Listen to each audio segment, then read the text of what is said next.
तर आता बातम्या आहेत ठाण्यामधून। ठाण्यातील समस्यांसंदर्भात मनसे आणि ठाकरेंच्या शिवसेनेकडून एकत्र पत्रकार परिषद घेण्यात आलेली आहे। ठाण्याचा बिहार झाल्याचं नागरिकांमध्ये वातावरण निर्माण झालंय असं अविनाश जाधव यांनी म्हटलंय। अनधिकृत बांधकामांच्या पाठीमागे ठाण्याचा आका मजबूत आहे, सीएमचंही ऐकत नाही असा निशाणा राजन विचारे यांनी पत्रकार परिषदेत लगावला।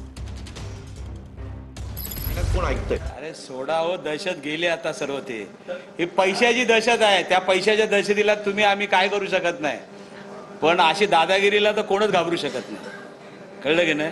कारण आम्ही पण त्या मुशीतून तयार झालेलो आहोत। आम्हाला याच गोष्टीवर तुम्ही बोललात की ठाण्याचा बिहार झालाय, म्हणजे पत्रकारांमध्ये जर असं वातावरण असेल तर ठाणेकरांमध्ये 100% वातावरण। आणि आम्हाला तुमची साथ पाहिजे, कारण शेवटी तिसरा डोळा म्हणजे तुम्ही आहात।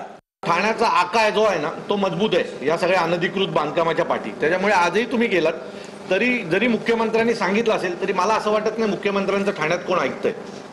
कारण जर मुख्यमंत्र्यांचं ठाण्यात कोणी ऐकत असतं तर अनधिकृत बांधकामं तुटली पाहिजे होती। आज दिव्यात जा, बघा काय मोठ्या प्रमाणात अनधिकृत बांधकाम चालू आहे। दिव्यात काय ठाण्यात पण चालू आहे। ठाण्यात पण चालू